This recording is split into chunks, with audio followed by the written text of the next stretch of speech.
ลิกวิกฤตให้เป็นโอกาสมื้อนั้นไปตลาดสองตะอูสุเจ้าก็เลยถ่ายวิดีโอใส่คำว่ารีวิวมีคนเข้ามาคอมเมนต์ด่าหล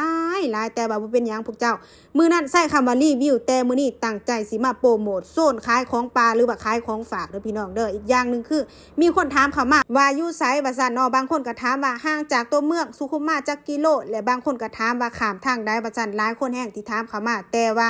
คอยไปตอบทุกคนบ่ไหวเด้อพี่น้องปองไปต้องขอโทษขออภัยก็เลยขอใช้พื้นที่นี่ที่จะมาโปรโมทตลาดสองตะอูซะเลยพี่น้องสำหรับคนลาวที่ถามเข้ามาว่าตลาดสองตะอูตั้งอยู่จุดใดของประเทศลาวแม่นว่าตั้งอยู่เมืองสุขุมมาแขวงจำปาสักเด้อพี่น้องปองไปเห็นมีคนคอมเมนต์เข้ามาบอกว่าห่างจากตัวเมืองสุขุมมาเข้ามาตลาดสองตะอูแม่นว่าประมาณ30กิโลน้อยๆเด้อพี่น้องแต่ว่าข่อยน่ะบ่จื้อเพราะว่าไปเหิงแล้วทางนั้นเนาะส่วนพี่ๆฟังไทยที่ถามเข้ามาแม่นว่าตลาดสองตะอูอยู่จังหวัดอุบลราชธานีอำเภอบุญทลิกเด้อพี่น้องปองไปอำเภอบุญทลิกกับเมืองสุขุมมาแม่นว่าเป็นชายแดนติดกันมันยังบ่ทันได้เป็นด่านท้าวรหรือว่าด่านสากลยังเป็นจุดผ่อนปลนหรือว่าด่านประเภทนี้ที่ว่าประเทศไทยกับประเทศลาวจับมือกันเพื่อว่าให้พ่อแม่พี่น้องทั้งฝั่งไทยและก็ฝั่งลาวแลกเปลี่ยนสินค้าเอามาขายนำกันส่วนวันและเวลาที่เพิ่นเปิดมันเพิ่นเปิดวันจันทร์พุธศุกร์เปิดตั้งแต่เวลา 8:00 นจนฮอดบ่าย 3:00 อันนี้คือเป็นเวลาทำการหรือว่าเวลาที่เพิ่นแจ้งไว้พี่น้องปองไปส่วนแม่ค้าเช้าขายก็แม่นมีทั้งคนไทยและก็คนลาวที่มาแลกเปลี่ยนสินค้ากันอันนี้คือเว้าความเบิดเลยค่อยเว้าเฉพาะโซนขายของปลาของดงหรือว่า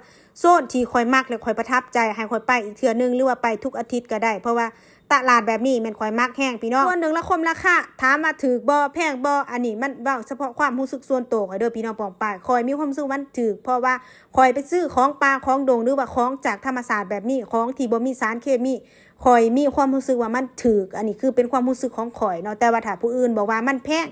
ก็แล้วแต่แพงไผแพงมันเนาะพี่น้องเนาะบ่ว่ากันอันที่คอยโปรโมทมาแมนว่าโซนขายของปลาหรือว่าโซนขายของกินขายของฝากจังซี่เนาะอันไผอยากมาก็มาได้พี่น้องป้องปายลองมาเบิ่งตลาดสองตะอูโซนขายของฝากหรือว่าขายของปลาถือว่าเลิศซะแม่นแต้นอยู่ส่วนตัวข้อยมีความรู้สึกว่าให้ข้อยไปทุกอาทิตย์ก็ได้เพราะว่ามักแบบนี้เนาะอันนี้คนนี้หรือว่าพี่คนนี้เล่าขายอันนี้พี่น้องป้องปายเล่าขายมัดนึง80 บาทพุ่นเด้แต่ว่าข่อยต่อเรา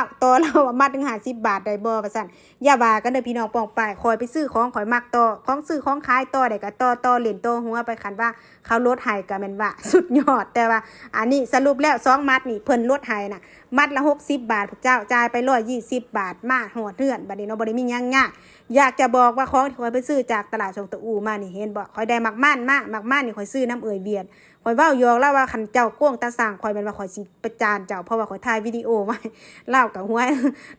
เราบอกว่าข่อยบ่โกงแต่ว่าเจ้าอย่าฟ้าวกินได้มาฮอดเฮือนเจ้าติดเบิ่งก่อนแล้วเจ้าจึงกินเนาะแล้วก็ได้เฮ็ดปวกมาเฮ็ดปวกเนี่ยข่อยงงบางอันเป็นสีน้ำตาลบางอันเป็นสีขาวแต่ว่าส่วนตัวข่อยมักกินเฮ็ดปวกสีขาวพวกเจ้าแล้วก็ได้ผักหวานมาผักหวานนี่กำนึงนี่5 บาททั้งถุงทั้งเบิดหั่น20 บาทมันเป็นผักหวานปลาพี่น้องบ้านเกินเบิ่งนอนข่อยเอิ้นว่าผักสะมอนว่าซั่นอีเมลข่อยว่าผักสะมอนเครือว่าซั่นเนาะส่วนหน่อไม้ก็ได้หน่อใหญ่มาแบบนี้หน่อนึงแล้วก็หน่อน้อย4หน่อ50 บาทบักส้มโอนี่หมากนึงนี่คือหมากละ25 บาทเป็น50 บาท2หมากแล้วก็บักกล้วยนี่ก็คือหมากละ25 บาทคือกันคือซั่นว่ามันถูกเนาะถูกแห้งเลยแล้วก็ได้มักนัดหรือว่ามักอ้อมาอยู่บ้านเกิดข่อยมักอันนี้เอิ้นว่ามักอ้อแต่ว่ามันในเมืองเอิ้นว่ามักนัดฟังไทยเอิ้นว่าสับปะรดเนาะอันที่ข่อยมีความรู้สึกว่าถูกแห้งก็เป็นอันนี้พี่น้องมัดนึง60 บาทปาดโคตรถูกเลยแต่ว่ายากตอนปอกเท่านั้นแหละเพราะว่าเพิ่นก็บ่ได้มีเวลาปอกให้ลูกค้าเพิ่นก็หลายจังซี่นะก็เลยเอามาปอกเองแล้วก็มาเฮ็ดคอนเทนต์นำพี่น้องนี่ของที่ได้มาทั้งหมดก็จะประมาณนี้เลยไผมักบรรยากาศหรือว่า